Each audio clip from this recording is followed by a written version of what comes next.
रोशनी का कारवां। इस कार्यक्रम के प्रस्तुतकर्ता हैं टेक महिंद्रा फाउंडेशन और स्कोर फाउंडेशन। ये है रोशनी, रोशनी, रोशनी का कारवां। रोशनी जो करती है अंधेरे को दूर, रोशनी जो लाती है दिल में नूर, रोशनी जो दिखाती है रास्ता। आए वे, ये है रोशनी का कारवां। दोस्तों, सलीमा रजा का आदाब, नमस्कार कबूल कीजिए। अपने इस कार्यक्रम में जो इंटरव्यूज आपको सुनवाते हैं, उनके जरिए हम ऐसे लोगों की आप बीती दर्शाते हैं जिनसे हम साहस और प्रेरणा पाते हैं। कसके जूता, कसके बेल्ट, खोस के अंदर अपनी शर्ट, मंजिल को चली सवारी, कंधों पे जिम्मेदारी, हाथ में फाइल, मन में दम, मीलों मील चलेंगे हम, हर मुश्किल से टकराएंगे, टस से मस ना होंगे हम। दुनिया का नारा जमे रहो, मंजिल का इशारा जमे रहो। अच्छा, तो बताइए क्या पाया आपने इससे? जी हाँ, बिल्कुल सही। यही कि कोई बड़ा दावा करके किसी छोटी सी अड़चन के कारण उसे पूरा करने से कभी ना झिझकें। उदाहरण के तौर पर, अगर आप अपना एक अच्छा करियर बनाने की ठानते हैं तो किसी छोटी मोटी अड़चन से हरगिज न घबराएं। तो आइए शांति राघवन से मिलिए, जो स्पेशलाइज करती हैं ब्लाइंड एंड लो विजन लोगों के लिए कॉर्पोरेट इंडिया में किसी भी स्तर पर रोजगार के मौके ढूंढने में।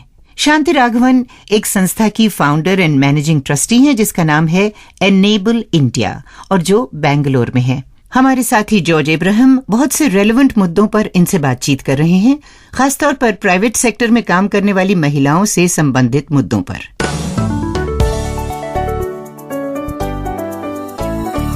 नमस्कार, आज हमारे साथ है शांति राघवन। शांति, आपका हमारे कार्यक्रम में स्वागत है। नमस्कार जॉर्ज जी। ये बताइए शांति जी, आप एम्प्लॉयमेंट के क्षेत्र में काम कर रहे हैं, दृष्टिहीन लोगों के एम्प्लॉयमेंट के क्षेत्र में। तो दृष्टिहीन महिलाओं को रोजगार में क्या अवसर है? कौशल के हिसाब से है। फिजियोथेरेपिस्ट के जॉब्स हैं, मसाज थेरेपिस्ट, वो क्या है, कंप्यूटर्स नहीं चाहिए उसमें। लेकिन अगर आप कंप्यूटर सैवी हैं, आपको कंप्यूटर्स पता है, तो आप टेलीकॉलिंग में जा सकते हैं, कंप्यूटर ट्रेनर बन सकते हैं। अगर आपका कौशल और भी ज़्यादा है कि आप हम बोलते हैं स्किल्ड, तो मेडिकल ट्रांसक्रिप्शन एक बहुत बढ़िया प्रोफेशन है महिलाओं के लिए।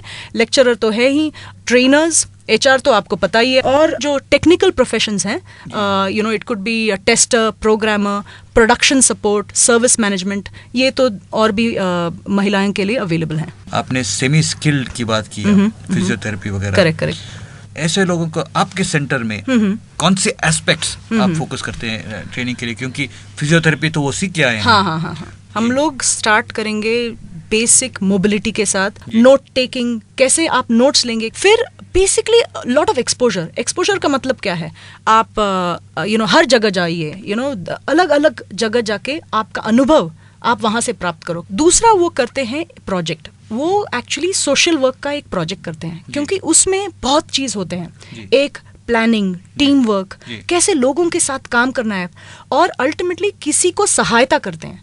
जब भी आप किसी और के लिए सहायता करते हैं तो आपको समझ में आता है कि मेरी नेत्रहीनता क्या है, कुछ नहीं है। हम कुछ नहीं बोलते हैं कैसा करना है, आप ढूंढो, करो, अनुभव से ही हम सीखते हैं। उसके बाद हम वर्क एथिक्स, अल्टीमेटली जब भी आप कंपनी में जा रहे हैं, आप लीव कितना ले सकते हैं, टाइम में पहुंचना है, तो हर दिन ट्रेनिंग में उनको टाइम में आना पड़ता है। हमारे देश में कई महिलाएं हैं जो हमारे कॉलेजेस और यूनिवर्सिटी से डिग्रीज पास करते हैं, पर क्वालिफिकेशंस तो है, पर नौकरी नहीं मिल रहा है। ये गैप क्या है? तो एक सिंपल उदाहरण दूंगी।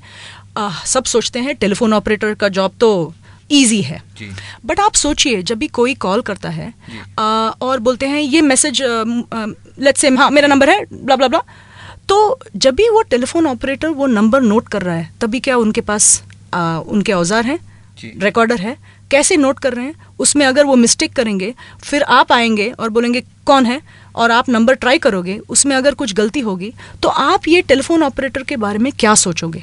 कौन से भी जॉब में क्वालिटी और स्पीड बहुत इंपॉर्टेंट है, तो हमारे जो भारतीय महिलाएं हैं, जो हमारे जॉब मार्केट में आना चाहती हैं, तो उनके जिंदगी में रुकावटें क्या है?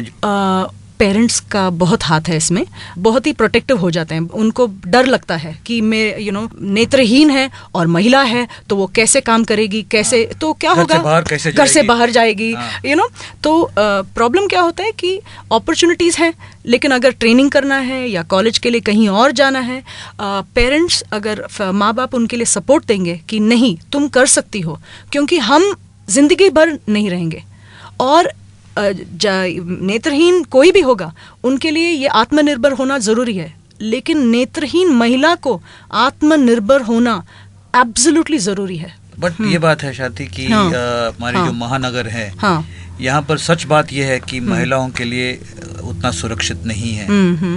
तो अगर दृष्टिहीन महिला हैं, उनको क्या करना होगा इस इशू को फेस करने के लिए? सम पीपल मैंने देखा है कि वो लोग ने कराटे या जो भी कुछ ऐसा सीखा है, मार्शल आर्ट सीखा है। थोड़े लोग क्या करते हैं, हम उनके पॉकेट में वो रखते हैं ना, वो जो स्प्रे या जो भी है, बट अल्टीमेटली मुझे लगता है कि एक्सपीरियंस से ही आपको ये पता चलेगा, और थोड़ा आपका जो स्मार्टनेस है वो इंक्रीज होना चाहिए ना, थोड़ा बढ़ना चाहिए कि यहाँ मैं क्या करूँ, यहाँ मैं क्या नहीं करूँ, यहाँ जाऊँ कि नहीं। तो सेफ्टी और सिक्योरिटी आपके हाथ में है और बाहर निकल के ही आप उसका सामना कर सकते हो। आपने कई महिलाओं को कॉर्पोरेट सेक्टर में भी प्लेस किया है। हाँ। तो ये वर्क प्लेस प्रॉब्लम्स और चैलेंजेस एक महिला के लिए क्या है? ये सेफ्टी सिक्योरिटी का थोड़ा ज़्यादा ध्यान रखना चाहिए। एक एक जो नेत्रहीन पुरुष या महिला है वो उनका खुद बात करके वो जो सोशल इंटरेक्शन स्किल्स हैं, हाय हाउ आर यू, मेरा नाम ये है, मैं विजुअली इम्पेयर्ड हूँ, मैं ऐसे काम करती हूँ, अगर आपको कुछ भी शक है आप मुझे पूछिएगा, मैं बोलूँगी। अगर आप कुछ काम मुझे देना चाहते हैं और आपको पता नहीं कैसे करूँ मैं, तो आप प्लीज़ पूछिएगा। तो वो जो टोन होता है ना, उससे ही फर्क पड़ता है। और आपको उसके बाद और भी डिटेल्स देना पड़ेगा, आपको उनके नजरिए से देखना पड़ेगा कि ये मुझे काम क्यों नहीं दे रहा है, ये डर रहा है, मैं ये काम कैसे करूं, वो मीटिंग में मुझे नोट्स लिखना पड़ेगा, अरे आपको ये वरी है तो मैं आपको बोल दूंगी कि मैं रिकॉर्डर यूज करती हूँ, आप फिक्र ही मत करना, ये तो मेरा रोज का मामला है। हमारे मेडिकल ट्रांसक्रिप्शन लोग बहुत ही अच्छे तरीके से काम कर रहे थे। क्या हो रहा था कि उन्होंने कुछ डॉक्यूमेंट्स में फॉर्मेटिंग इतना ठीक से नहीं किया था। उनको पूछा कि आपने क्यों फीडबैक नहीं दिया, अब बोलते हैं कि नहीं लेकिन ये कैसे देख पाएंगे ना, तो इसके लिए वो फॉर्मेटिंग नहीं कर रहे हैं। उनको ये बोलना चाहिए हमारे स्क्रीन रीडर में हम आराम से जान सकते हैं, ये मुझे पता नहीं था कि मैं ऐसे मिस्टेक कर रही हूँ और मैं उसका सुधार लाऊंगा या लाऊंगी। अगर उनको पता नहीं कैसा, तो they should get in touch with उनके जो फ्रेंड्स हैं। आजकल एक्सेस इंडिया में लोग मेल्स डालते हैं, या एनेबल इंडिया या दूसरे जो संस्थाएं हैं, नेटवर्किंग करना बहुत जरूरी है। एक चीज बताइए, महिला जो दृष्टिहीन लोग हैं जो करियर्स में दाखिल होते हैं, उनका करियर ग्राफ क्या हो सकता है? सब लोग सोचते हैं ऊपर जाने का ही मतलब करियर ग्राफ है, वो नहीं है। आप लेट्स से एक डिपार्टमेंट में 5 टाइप के जॉब्स होते हैं, तो आपने पहला टाइप का जॉब किया, 1-2 साल के बाद दूसरा करोगे, तो आपको क्या बोलते हैं, वी कॉल इट ब्रेड। अगर एक जो भी कंपनी है, कितने चीज़ें उसमें सीखने के लिए, तो ऊपर जाने का मतलब कुछ नहीं है। ये जो अलग अलग एक ही डिपार्टमेंट में या 1-2 डिपार्टमेंट में या 4 डिपार्टमेंट में जो काम होगा वो सब सीखोगे, तो आप सचमुच कंपनी की जानकारी और एक एक काम की जानकारी आपका ज्यादा होगा। अंत में हम आपसे पूछना चाहेंगे, दृष्टिहीन लोगों को जो काम देते हैं, ये क्या उनका CSR के अंदर करते हैं या ये उनका रेगुलर रिक्रूटमेंट्स में करते हैं? ये रेगुलर रिक्रूटमेंट में है, क्योंकि हमने एक बिजनेस केस दिया है। बिजनेस केस का मतलब है आप नेत्रहीन लोगों को लेके क्या फायदा है। हम बोलते हैं अल्टीमेटली आपको क्या चाहिए, अच्छे लोग चाहिए। और अगर आपको अभी तक पता नहीं था कि नेत्रहीन लोग भी अच्छा काम कर सकते हैं, तो अभी मैं आपको बता रही हूँ। एंड प्लीज टेक ओनली जो अच्छे हैं उनको ही लेना। अगर एक कंपनी सचमुच कंपेटिटिव होना पड़ेगा, तो जितना आप ज़्यादा डिसेबल्ड लोग को लेंगे, आप अलग नज़रिए से सोचते रहोगे। एंड जो भी आप हल निकालते हो, जब भी आप डिसेबल्ड को इंक्लूड करोगे, तो ऑटोमेटिकली वो कंपनी का जो प्रोडक्ट्स हैं वो सबको अच्छा लगेगा। बहुत बहुत शुक्रिया शांति, आपने अपने कीमती वक्त निकाल के हमसे बात किया, आपके जो अनुभव है आपने हमारे साथ बांटा। Thank you so much. अधिक जानकारी के लिए हमारे आईवे हेल्प डेस्क 011-460-70-380 पर सोमवार से शुक्रवार के बीच सुबह 11 बजे से शाम 5 बजे तक हमें कॉल कर सकते हैं, या हमारी वेबसाइट www.ive.org पर विजिट कर सकते हैं। आई वे, ये है रोशनी का कारवां। दोस्तों, मुमकिन क्या नहीं है। आइए विदेशों से आपको कुछ उदाहरण दूं जहां महिलाओं ने दृष्टिहीनता के साथ भी सीमाओं के दायरों को बढ़ाया है। आयरलैंड की कैरोलाइन केसी, जन्म से दृष्टिहीन इस महिला ने सन 2001 में दक्षिण भारत में एक हाथी पर 1000 किलोमीटर की यात्रा की।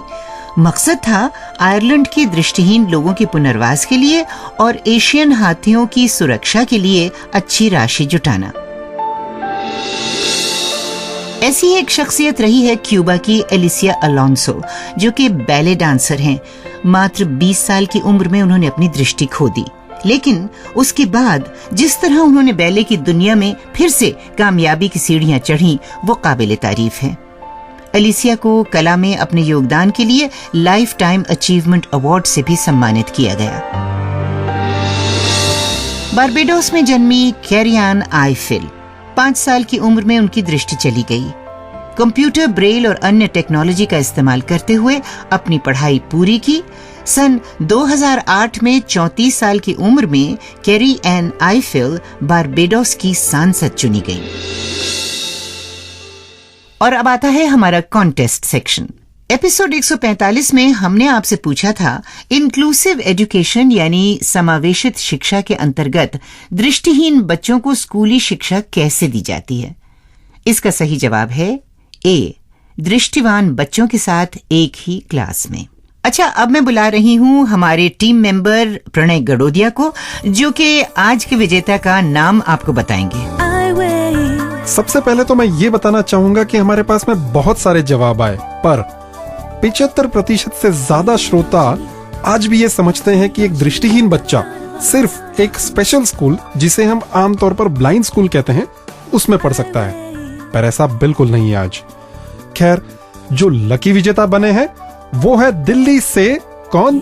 श्रुति पोद्दार। श्रुति जी, मेनी कांग्रेचुलेशंस टू यू। दोस्तों, एक जरूरी जानकारी देना चाहूंगा। आप लोगों में से कई लोग ये शायद जानते होंगे कि हमारे देश में विकलांग लोगों के अधिकारों और हितों से संबंधित जो कानून है, उसे दोबारा बनाया जा रहा है और इसका पहला प्रारूप, पहला मसौदा आ चुका है। और हम सब की ये जिम्मेदारी बनती है कि हम इसे पढ़ें और सरकार को अपना सुझाव दें। पर आप सोच रहे होंगे कैसे? तो ये प्रारूप, ये वर्किंग ड्राफ्ट आप हमारी वेबसाइट से ले सकते हैं और अपने सुझाव भी हमें दे सकते हैं, जो कि हम गठित कमेटी तक पहुंचा देंगे। Thank you so much. तो आज के यानी एपिसोड 148 के कॉन्टेस्ट क्वेश्चन के लिए तैयार हो जाइए जरा। आज होगा आपके करंट अफेयर्स नॉलेज का test. Ready? International day of persons with disabilities यानी अंतर्राष्ट्रीय निःशक्त जन दिवस। बस आप बताइए उसकी तारीख। आपके ऑप्शंस हैं ए 2 दिसंबर, बी 3 दिसंबर और सी 4 दिसंबर। आप एसएमएस या ईमेल के जरिए अपना जवाब 3 दिनों में हमें भेज सकते हैं। और एसएमएस या ईमेल करने के लिए सबसे पहले लिखें VB, फिर आज का एपिसोड नंबर और आपका जवाब अपने नाम और पते के साथ। हमारा ईमेल आईडी है radio@iway.org यानी radio@EYEWAY.org। और एसएमएस के लिए हमारा नंबर है 09968329329 यानी 9968329329। अगर आप हमसे कुछ जानना चाहते हैं तो इस नंबर पर कॉल करें 011-460-70-380 सोमवार से शुक्रवार सुबह 10 बजे से शाम 5 बजे तक। हमारी घड़ी हमें इशारा कर रही है कि time and tide wait for nobody. फिलहाल सलीमा रजा को दीजिए विदा। ये है रोशनी का कारवां। इस कार्यक्रम के प्रस्तुतकर्ता थे टेक महिंद्रा फाउंडेशन और स्कोर फाउंडेशन। जुड़िए इस कारवां से हर बुधवार रात 9 बजे विविध भारती पर। ये है रोशनी, रोशनी, रोशनी का कारवां, रोशनी।